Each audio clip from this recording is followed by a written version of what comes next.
ఆస్తిలో ఇదిగో ఈ పూచిక పుల్ల నాది అని చెప్పే హక్కు మీ నాన్నకే లేదురా. ఆయనకు లేని హక్కు నీకెక్కడి నుంచి వస్తుంది? వాటా అంటావా వాటా?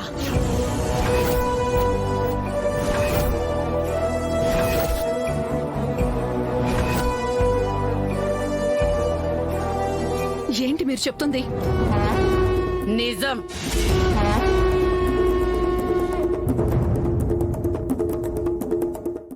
ఆనంద అంటే దర్శన్తో పాటు నిన్ను కూడా సమానంగా పెంచిన పిన్నిగానే నీకు తెలుసు. అల్లకల్లోలంగా విడిపోయి చెల్లా చెదురైపోయిన ఈ కుటుంబాన్ని ఒక్క చోటకు చేర్చి మళ్లీ ఊపిరి పోసిందిరా మా ఆనంద. బ్రతికించిందిరా ఈ కుటుంబాన్ని. ఆనంద మాకు మాత్రమే తెలుసు.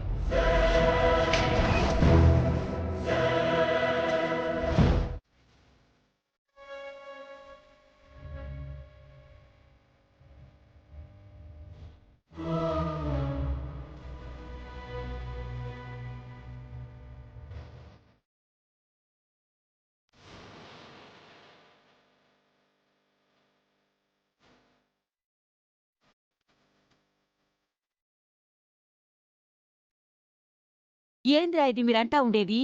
ఎవరికోళ్ళు ఇడిపోయి ఇడిగా వ్యాపారాలు చేసుకునేది దేనికి? ఇప్పుడు మన వ్యాపారం బానే ఉండాలి కదా. వ్యాపారం బానే ఉందమ్మా, కానీ ఎవరికి రావాల్సిన గుర్తింపు వాళ్ళకి రావట్లేదు.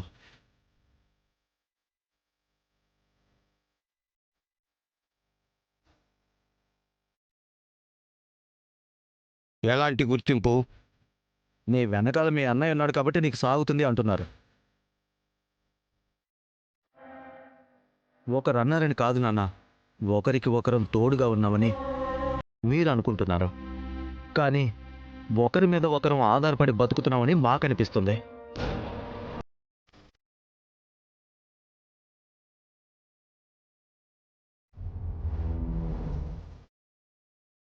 అందుకే ఎవరి వాటా వాళ్ళకు పనిచేస్తే ఎవరి సమర్థత కొద్దీ వాళ్ళం ఎదుగుతాం.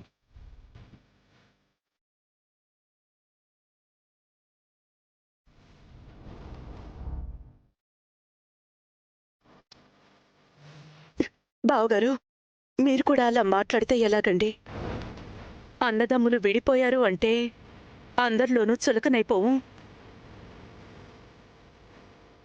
ఆ పాటి తెలివితేటలు మాకు లేవనుకుంటున్నావా? ఇదేనేరా మీ తెలివి? మీ ఇద్దరు అన్నదమ్ములు కలిసి వ్యాపారాలు చేసుకుని బాగుపడతా ఉంటే అది చూసి ఓర్వలేకనే మాటలు రాయి. ఆ మాటలు పట్టుకుని మీరిట్టా మాట్లాడుతూ ఉండారా? నువ్వు ఎన్నైనా చెప్పమ్మా, మేము ఆల్రెడీ ఒక డెసిషన్ తీసేసుకున్నాం.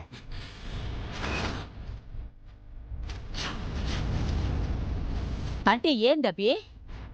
మీరిప్పుడు మీ నిర్ణయాన్ని చెప్పడానికి వచ్చినారు గాని మీ నాయన అభిప్రాయం ఏందో తెలుసుకోనీకి రాలేదన్నమాట మీరు.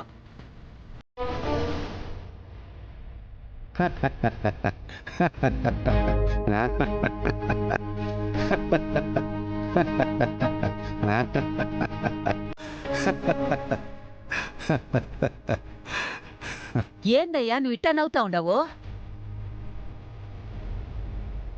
నిర్ణయం తీసుకున్నామయ్యా పెద్ద మనిషిని వాళ్ళు చెబుతూ ఉంటే మీ నాన్న అభిప్రాయం అడగడానికి రాలేదని నువ్వు వాళ్ళని అడుగుతూ ఉంటే మీ అమాయకత్వాన్ని చూసి నవ్వొచ్చింది. చూడబ్బి, కలిసుంటేనే బలం, కలిసుంటేనే సుఖం. ఇట్ట ఇడిపోతే అందరికీ లోపు అయిపోతామప్పా. మేం విడిపోతామని అనడం లేదమ్మా, విడిగా వ్యాపారాలు చేసుకుంటాము అని అంటున్నాం, అంతే కదా. ఒరే, వేరు అనే మాట ఒక్కచోట మొదలైతే అది ఒక్కచోటే ఆగదు.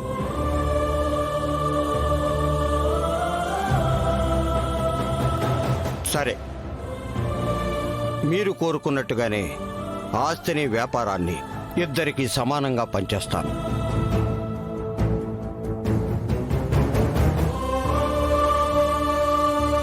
అయ్యో ఏందయ్యా, ఆళ్ళేదో లోకం పోకడ తెలియక మాట్లాడుతా ఉంటే నువ్వు కూడా ఏందయ్యా?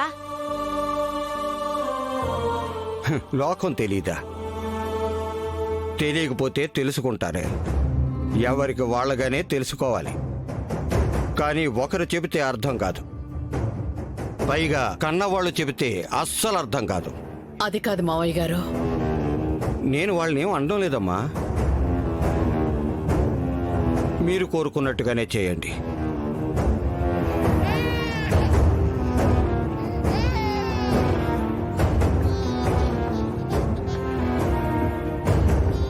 నేను మీ అమ్మ మాత్రం మీతో ఉండలేం.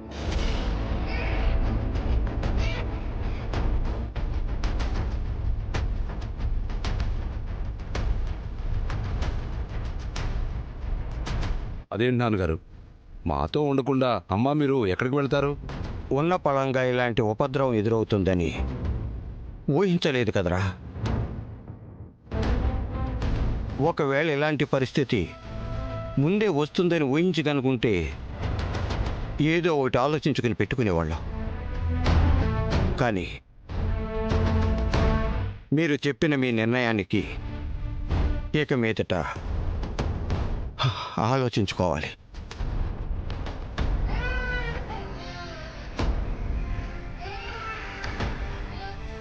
ఎక్కడికైనా సరే మనశ్శాంతి దొరికే చోటికి పోతాంరా. నీ మాటే ఖాయమయ్యా. మన అనుకోవడమే మనకు తెలుసు. నాది అనే చోట మనం ఏమనలేం. పోదాం పదయ్యా.